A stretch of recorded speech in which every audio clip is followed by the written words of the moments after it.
শীতকালের এক সন্ধ্যায় এক বৃদ্ধা তার ঘরের এক কোণে ঠান্ডায় বসে ঠক ঠক করে কাঁপছিল। যৌবনে তার স্বামী তাকে ছেড়ে চিরতরে চলে গিয়েছিল। ঘরে ছিল ছোট্ট একটি ছেলে। ছেলের উজ্জ্বল ভবিষ্যতের জন্য সে দিনের পর দিন অন্যের বাড়িতে কাজ করত।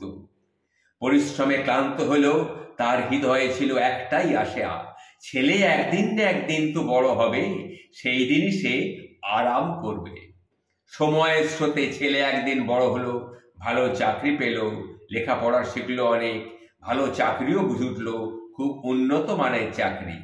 তারপর ছেলের সে বিয়ে দিল, তাদেরও একটি সন্তান হলো। মা ভেবেছিল এইবার তার কষ্টের দিন হয়তো শেষ হয়ে এলো, কিন্তু ভাগ্য যেন তার সঙ্গে অন্য খেলা খেললো।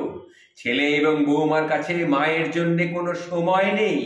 মা, যিনি আগে অন্যদের ঘরে কাজ করতেন, এখন নিজের ঘরেই কাজ করতেন ছেলের পরিবারের জন্য। তবুও মা খুশি ছিল, কারণ এ তো তার নিজেরই সন্তান। শীতের কনকনে রাতে একটা ভাঙা খাটিয়াতে ছেঁড়া কম্বলের তলায় তার মা সেরিয়ে ঠক ঠক করে কাঁদছিল। সেই সময় সে তার ছেলেকে ডেকে বলল, খোকা শোন, বড্ড ঠান্ডা পড়েছে, আমি তো বুড়ো হয়েছি, এই শীত আর সহ্য করতে পারছি না বাবা। কালকে থেকে আমার জন্য সকালবেলা যখন অফিসে যাবি, ফেরার সময় একটা নতুন কম্বল নিয়ে আসিস বাবা, আমি আর ঠান্ডা সহ্য করতে পারছি না। একথা শুনে ছেলে খুব রেগে গেল। সে তখন বলল, এই মাসে অনেক খরচ হয়েছে মা, এই মাসে অনেক খরচ হয়েছে, বাচ্চার স্কুলে ভর্তি করতে হয়েছে, তারপরে এটা ওটা সেটা কেনা, রেশন, তার উপরে তোমার বৌমার আবার অর্ডার হয়েছে একটা নতুন শাল চাই।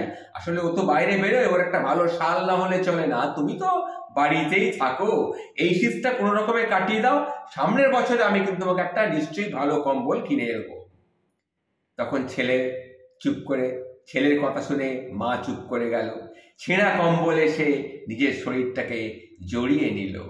ছেলের কোনো অভাব আয়োজনে সে অভাব রাখেনি কোনোদিন মায়ের জন্যে। তারপরে এইভাবেই সে ছেলেকে মেনে নিল, ছেলের কথাগুলি। ছেলের কথা শুনে মা চুপ করে গিয়েছিল। ছেঁড়া কম্বলের তলায় সে আবার সেঁধিয়ে গিয়েছিল। পরের দিন সকালে দেখা গেল, কি দেখা গেল, মায়ের নিথর দেহটা পড়ে আছে কম্বলের তলায়। সবাই এলো, ছেলে কোনো আয়োজনের ত্রুটি করলো না, কোনো অভাব রাখলো না। মায়ের জন্য চমৎকার করে ফুল দিয়ে চিতা সাজালো। সবাই বলল, বাহ, এইরকম ছেলে যেন আমরা জন্মে জন্মে পাই, সত্যি এইরকম ছেলে দেখা যায় না।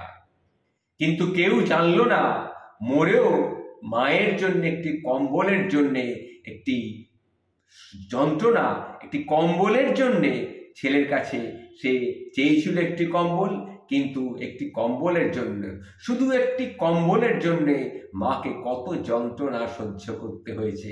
সেই যন্ত্রণা সহ্য করতে না পেরে সে আজ দেহ রেখেছে।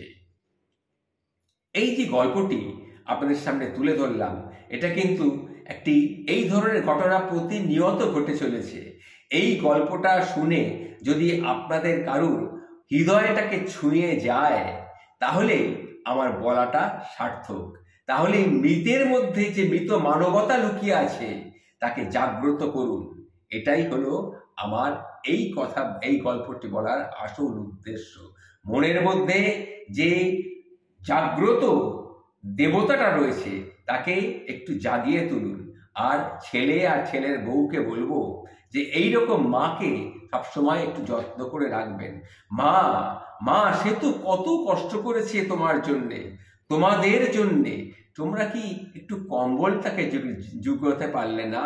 একটু কম্বল তার জোগাড় করে দিতে পারলে না? এটা কি ঠিক হলো? যাই হোক, এই যে গল্পটি আপনাদের সামনে তুলে ধরলাম, মানে তোমাদের সামনে তুলে ধরলাম, তোমরা এটা কিন্তু মাথায় রেখো এবং এটা বিচার করো যে মা তোমাকে 10 মাস 10 দিন গর্ভে ধরে তোমাকে মানুষ করেছে, তোমাকে ছোট থেকেই কত কষ্ট করে লেখাপড়া শিখিয়েছে। তোমার বাবা ছোটবেলায় মারা গিয়েছিল, কিন্তু তারপরও সে বড় করে তুলেছে, তোমাকে লেখাপড়া শিখিয়েছে লোকের বাড়িতে কাজকর্ম করে। তারপরে তার অনেক আশা ছিল, একটা কম্বল এ তো সামান্য ব্যাপার ছিল, এটাও কি মায়ের জুটল না? যাই হোক, এই যে ঘটনাটি বললাম, এটা স্মরণ রেখে প্রত্যেকটি ছেলের কাছে আমি জোড়হাত করে অনুরোধ করছি, তোমরা কিন্তু তোমার মাকে এইভাবে কখনো অবহেলা করো না।